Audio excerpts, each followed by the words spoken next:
পানি দেবেন, একটা ভাগ ফাঁকা রাখবেন, পরিমিত খাবার খাবেন।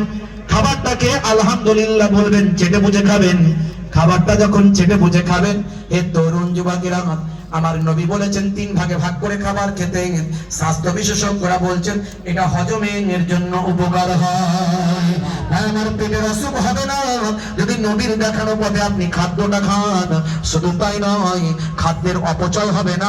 কত মানুষ ক্ষুধার যন্ত্রণায় সারা পৃথিবীতে রাত কাটায়, দিন কাটায়। আপনি যদি খাদ্য কিছুটা কম খান, অন্যের জন্য উপকার করা হয়। আর খাওয়া দাওয়ার শেষে যখন চেটে বুঝে খাবেন, মুখ থেকে এক ধরনের লালা মিশ্রিত হয়, যেটা আবার আপনার হজম করতে সাহায্য করে দেয়। খাবেন যখন, সেটাও খাওয়াটাও আপনার নবী আর তরিকায় খাবেন। নবী শিখিয়েছেন, খাচ্ছি সুন্নতের সওয়াব পাবেন।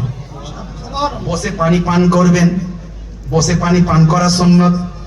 হাসিম আমলা, যার বিরুদ্ধে নাই কোনো মামলা, যখন ব্যাট নিয়ে নেমে যান, বাউন্ডারি হাঁকা